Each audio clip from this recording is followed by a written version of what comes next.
বিএনপির ভারপ্রাপ্ত চেয়ারম্যান জনাব তারেক রহমান কর্তৃক জাতির সামনে উপস্থাপিত রাষ্ট্র কাঠামো মেরামতের ৩১ দফা বাস্তবায়নের অঙ্গীকারবদ্ধ হয়ে নারায়ণগঞ্জ ফতুল্লা থানার বিএনপির সভাপতি মোহাম্মদ শহীদুল ইসলাম টিটু শনিবার বিকেল ৪টায় তক্কার মাঠ থেকে শুরু করে রামারবাগ পুরো এলাকায় গণসংযোগ ও লিফলেট বিতরণ করেন।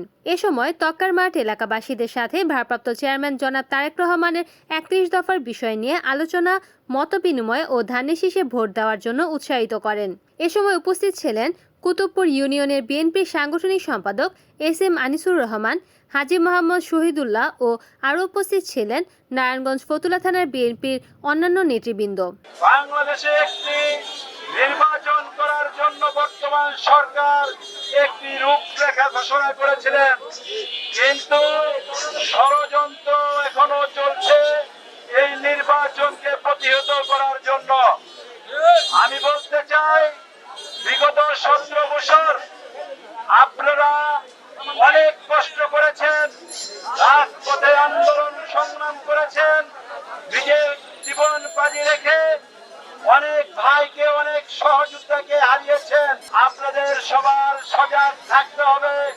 বিগত দিনে যেভাবে আন্দোলন সংগ্রামে আপনারা পথে অবস্থান করেছিলেন, ইনশাআল্লাহ আগামীতে যে কোনো ষড়যন্ত্র আমরা আমাদের নেতা জনাব তারেক রহমানের নেতৃত্বে আমরা মোকাবেলা করে এদেশে একটি নির্বাচনের ব্যবস্থা অবশ্যই করবো ইনশাআল্লাহ।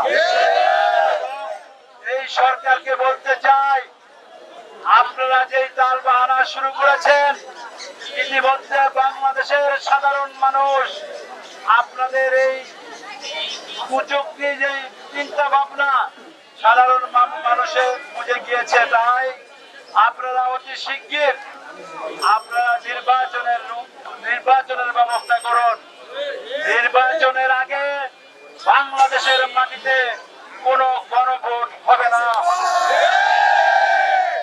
আমরা কোনো গণভোট নির্বাচনের আগে বাংলাদেশে দেখতে চাই না। আমরা যত বড় দেশ বিদেশের ষড়যন্ত্র হোক না কেন, আমরা আমাদের নেতা তারেক রহমানের নেতৃত্বে আমরা সেটা মোকাবেলা করব। আমাদের নেতা বলেছিলেন তাদের পাশে থাকার জন্য। আমরা আজকে পর্যন্ত বর্তমান সরকারের পাশে আমরা আছি। আমরা তাদেরকে বলবো, কোনো তাল বাহানা না করে অতি শিগগির যেভাবে আপনারা ফেব্রুয়ারি মাসে নির্বাচন দিবেন বলেছেন, এই নির্বাচনের ব্যবস্থা করবেন। রিপোর্ট করেছেন সুমন ইসলাম, NN টিভি, নারায়ণগঞ্জ।